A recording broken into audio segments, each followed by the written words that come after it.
One of the ideas that members of the religious community express that I find rather odd pertains to the acceptance of science and/or scientific theories while still believing in a God.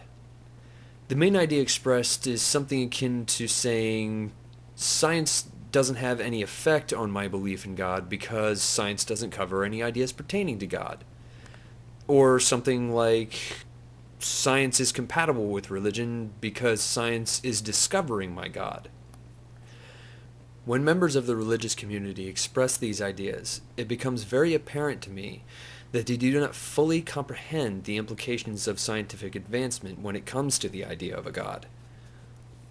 Accepting science and scientific theories and still claiming religious faith is a paradox, because in accepting scientific theories and science, religious people are accepting that there is something that is eroding the central idea that religious faith, the worship of a creator, and even religion itself depend on to preserve any rational validity.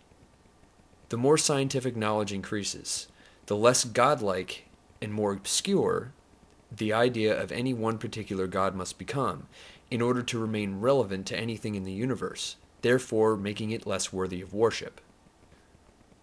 For scientific knowledge to strengthen the likelihood of a God's existence, there would have to be supportive qualitative or quantitative evidence for the existence of a God, which there isn't.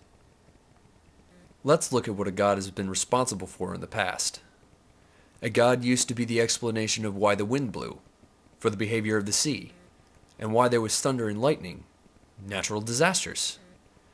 God was why the rain fell, and the seasons came and went, how the sun rose, and even where babies came from, and even on to more complicated things like the movement of the planets and the stars, and what holds atoms together. Saying a God is responsible for any of these things isn't a reasonable explanation any longer, and is just as dismissible as someone saying Elvis was kidnapped by aliens.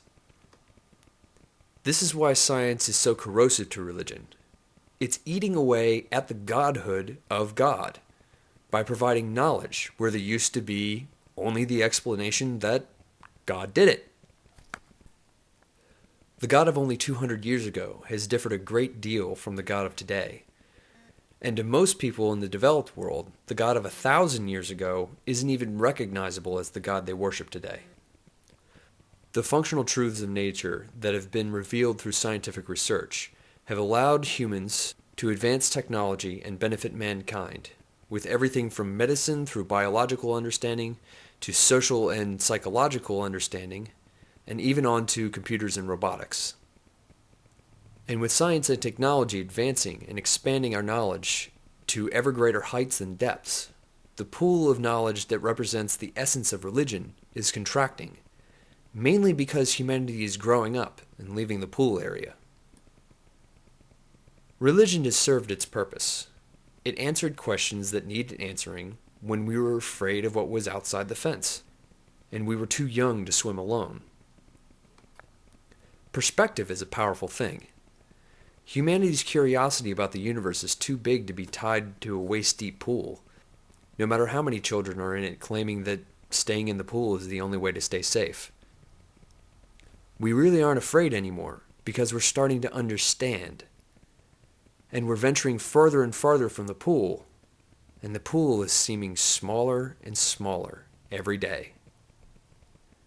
The depths of religion will always be there, but a swimming pool that's only 3.5 feet deep is only fun for a certain period of time, even if you can't touch the bottom.